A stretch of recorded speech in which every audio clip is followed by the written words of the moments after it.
College football died with this last season, and it's okay to admit that. And before anybody gets just absolutely crazy, it doesn't mean this is necessarily a bad thing. So there's so much that has changed in all of college football over the past couple of seasons, and I feel this video will open your eyes as to why we need to treat national champions so differently than how we used to treat them. So a few years ago when the portal in NIL began, Mac Brown said something that has always stuck with me as a major college football fan, which is more changed in college football in a year than it did in his previous 40-plus years of coaching. It was a quote somewhere along those lines, and I think it was actually an ESPN commentator that shared that story. So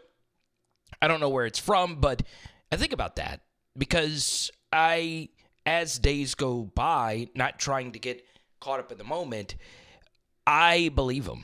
You know, I feel as if when college football went from a 2 to a 14 playoff, not really a whole lot changed outside of, well, 2 extra games, right? The margin of error still getting into the playoff was still very, very, very small. We had really, really good teams not getting into the field, and now we have quite a few mediocre teams with very flawed resumes getting into the field.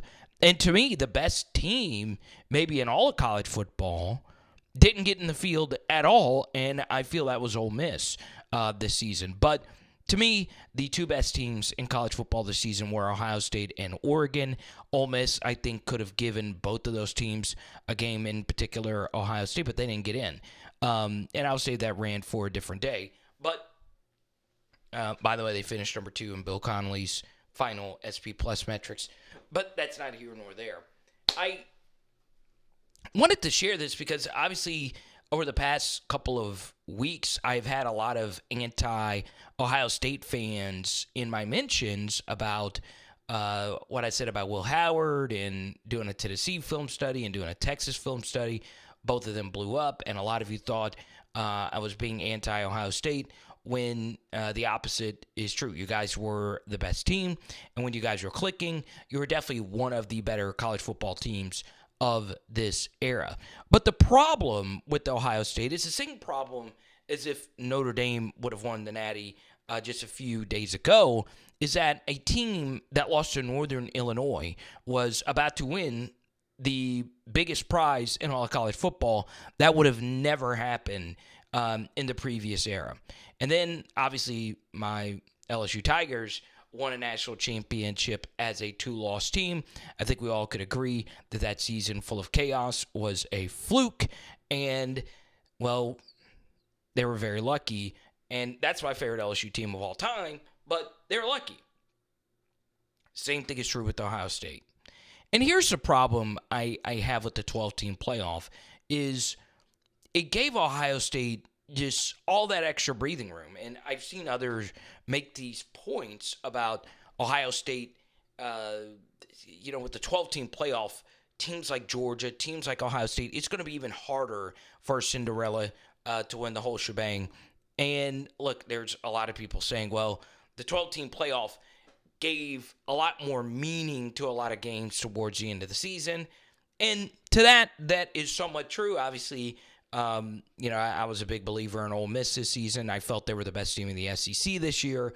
And Ole Miss versus Florida ended up being one of the biggest games of the season, as did the first loss Ole Miss had versus Kentucky, and the second loss, I don't remember who that was against. Someone comment down below. But,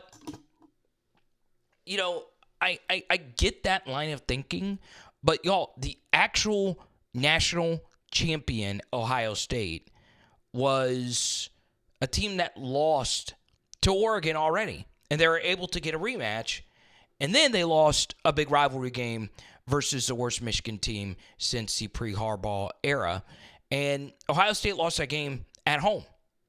So a 2-loss team was still comfortably able to get into the playoff, and that amazing 2-loss team was able to comfortably get into the playoff field, while at the same time host a home game, right?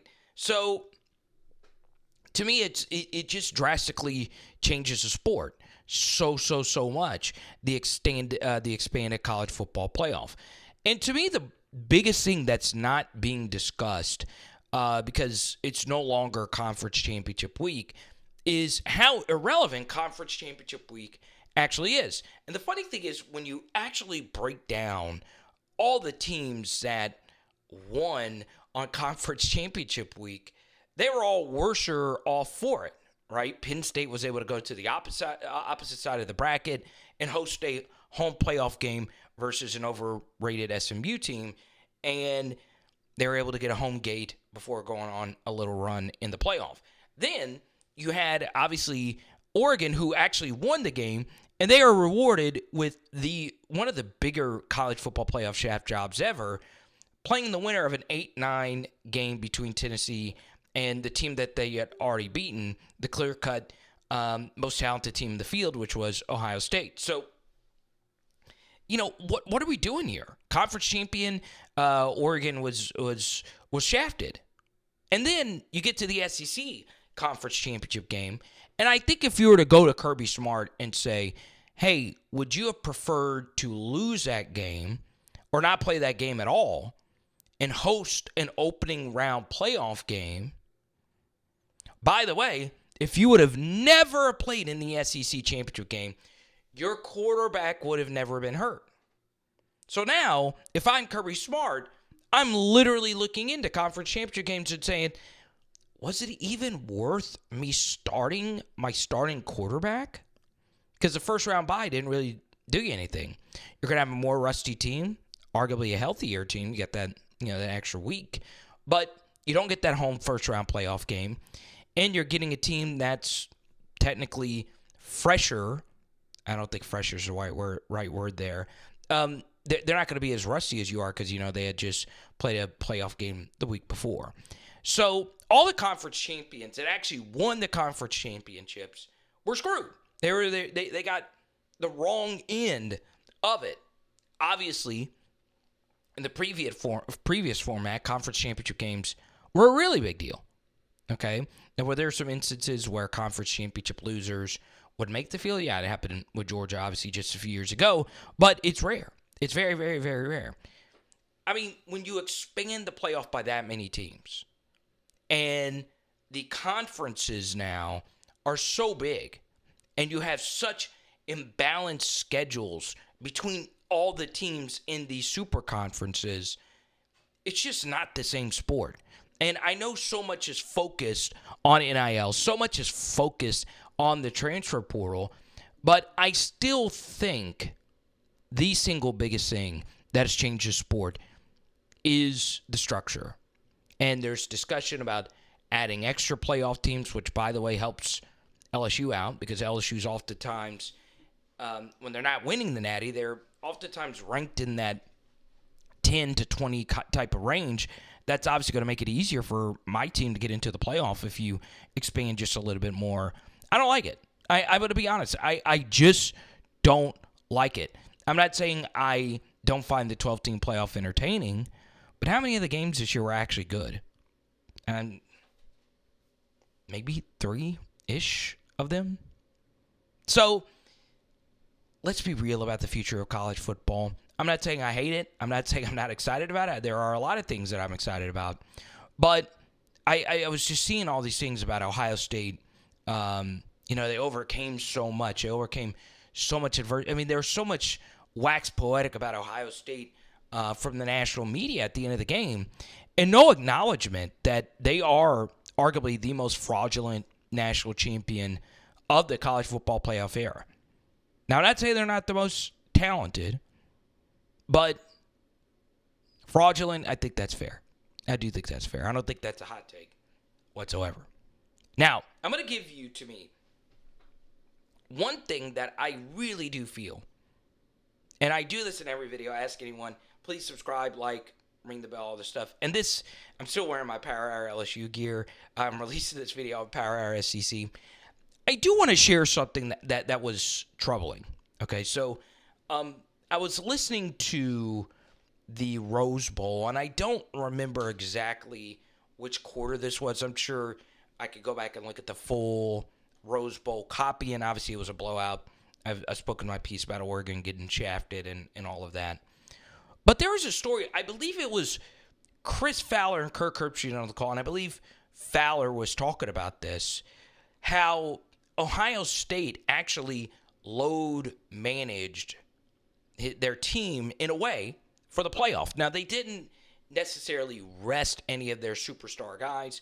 They were obviously an expertly built roster. They got some year 4 guys to come back an extra year. They were the best team, okay? I think it was clear at the end that they were the most talented team in the country. This is what I had a problem with, though, is that Fowler was told by the Ohio State coaches, and those coaches, I believe were Chip Kelly and Ryan Day, they said that during the season, Ohio State purposefully played at a slower pace. So if you actually go look at Ohio State's pace numbers, which essentially is plays per game, they were on the lower end, right? You normally don't see that in the modern day, college football, right? So many teams, go fast. But they were a methodical team. And their reason was because they wanted to prepare themselves for this long playoff run. And guess what? Their strategy worked. Okay, they still comfortably made the field with 2 losses. Ohio State, as many of you know, rarely play a team that they are not favored at least by double digits. I believe they played, excluding the playoff, they probably played 3 of those games this year. I had that on the top of my head. I don't know. A lot's going on here. But that to me is troubling. Like, when you really break that down, they intentionally played at a slower pace. And they also said, and look, Chip Kelly is an all-time great play caller. He drew up that Devonta Smith touchdown play the week of. But they also said they left plays in their back pocket for the college football playoff. Now, that's not too uncommon. The Kansas City Chiefs do that every year. But that's the NFL, right? To me, I think that's damaging, where Ohio State could say, look, we're going to play at a slower pace, and we're also going to save plays for this longer playoff run. Well, that's them admitting that they're not really putting their best foot forward in all their regular season games. And that is like, wow, it changes everything.